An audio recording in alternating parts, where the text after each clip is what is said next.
Hello and Assalamualaikum warahmatullahi wabarakatuh. How are you today, guys?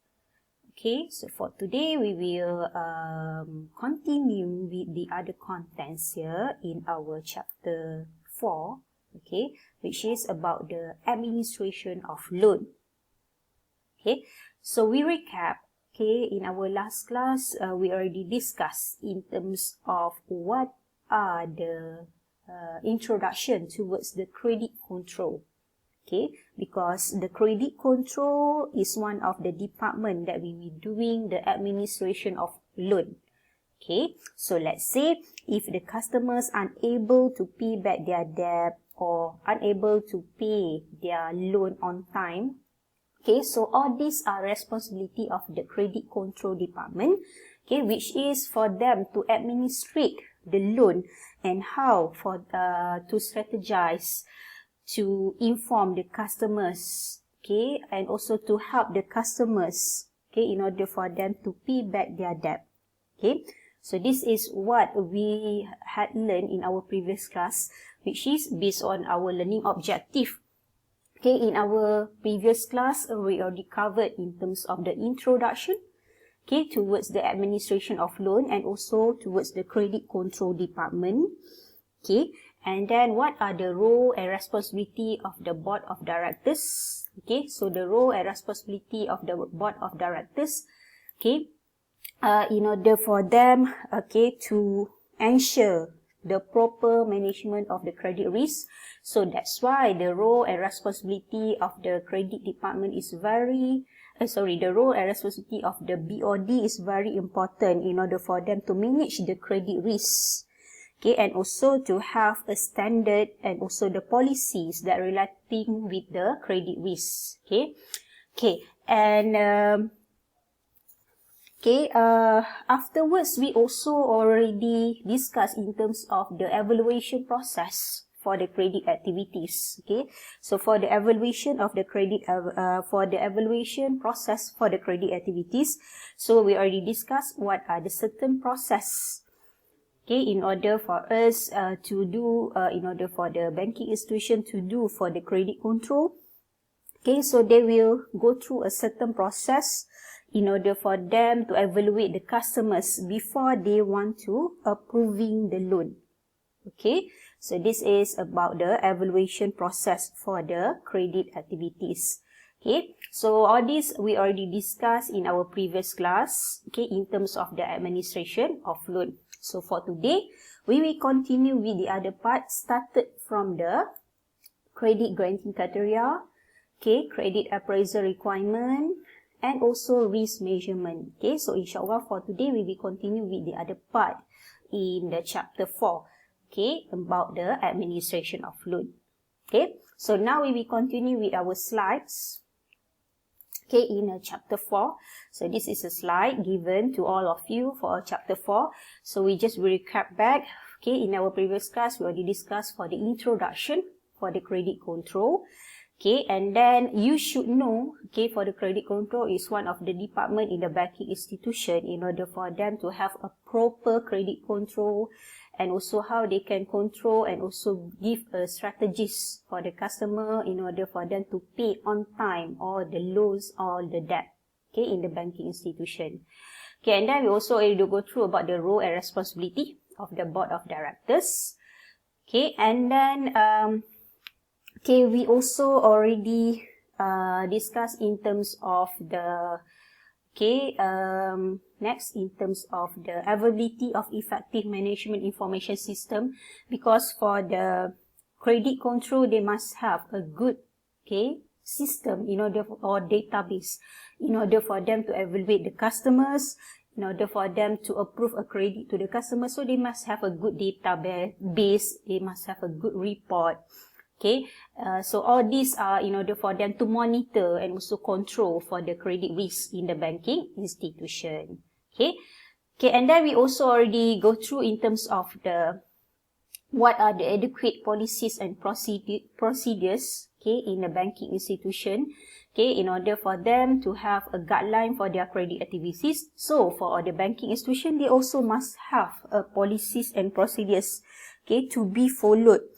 Okay, and also they must have a good documentation, they must have a good framework, okay, in order for them to have to monitor the credit activities in the banking institution. Okay, so for the policies and procedures, okay, they have a certain policies that should be followed, okay, by the banking institution. So as I mentioned before this, okay, for the policies and procedures, okay, already come out in our final exam, which is you can refer from June 2018, okay, which is you have to answer what are the policies, educate policies and also procedures in the banking institution, okay, in order for them to have a guideline for their credit activities. So firstly, we have for the lending policy, and secondly, we have for the collateral policy, and lastly, we have for the evaluation process for the credit activities. So for the evaluation process for the credit activities, we will base on a certain risks, okay, that must be faced by the banking institution. So these are the risks in order for them to do the evaluation, okay, so they must, in charge in terms of the following risks, okay, and then lastly, okay, so we already discussed also in terms of the credit risk management process, okay, so credit risk management process also already come out in our final exam, which is from past year, October 2016, they ask you to list what are the credit risk management process involved in the credit control. So these are the process here, okay, that we already discussed in our previous class. So for today, we will continue with the other part here for chapter 4, okay, which is about the credit granting criteria, okay. So what are the purpose here for the credit granting criteria, which is in order for the banking institution, okay, to approve, to evaluate the customers, so they must have a certain criteria that should be followed by the banking institution, by the credit control department.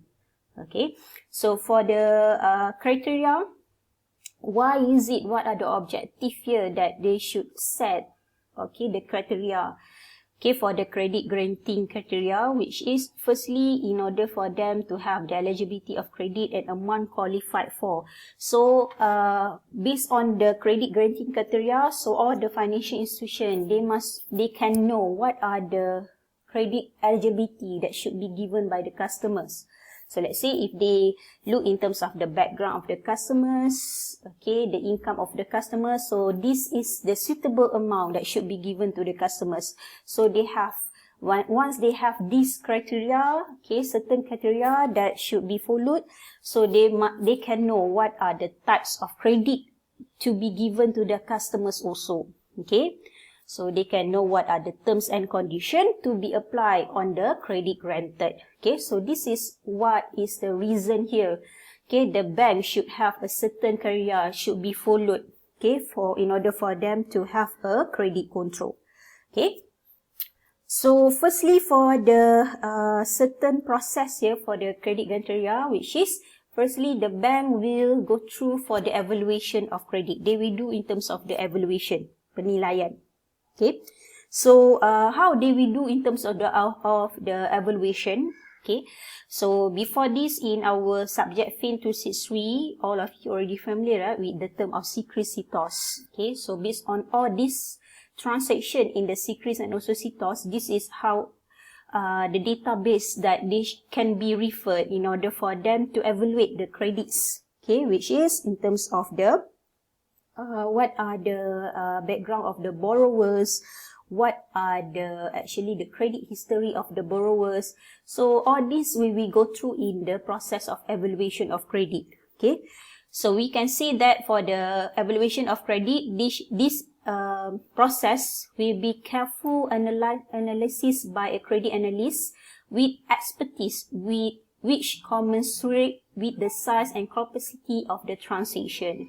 So the expertise in this department, okay, they will know what, they will analyze the background of the customers, they will understand the customers, what are the purpose of the customers applying the loan, okay.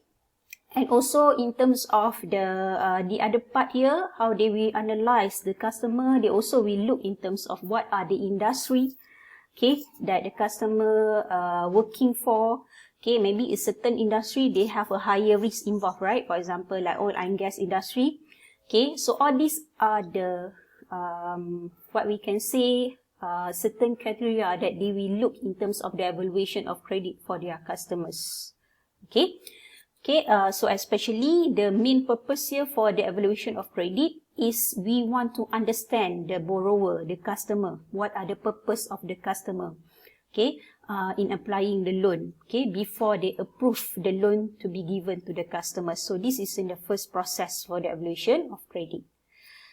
Okay, and then secondly, okay, to do the credit guarantee criteria after they evaluate the credit, okay, then the bank will make the approval of credit. Okay, so after they already go through a certain procedures in the evaluation of credit, okay, so if the bank decide to approve the loan, approve the customer proposal, okay, so they will go through for the process of approval of credit.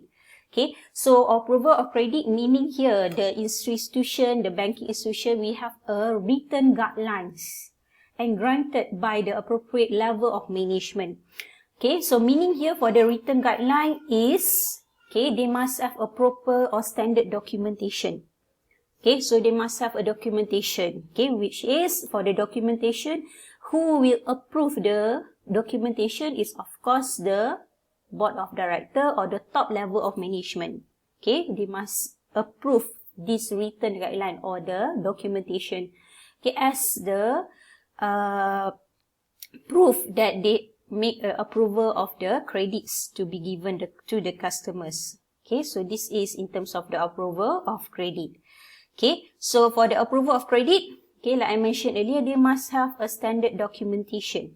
Okay, which is for the documentation, they already list down, okay, what are the risk acceptance criteria, okay, and then at the same time, they will inform the customers what are the credit terms, what are the limit that should be given to the customers, okay, and also a certain policies that should be agreed by the customers in the approval of the credits. Okay, so all this will be included in the documentation of the approval of credit that will be signed or granted by the top management in the banking institution. Right?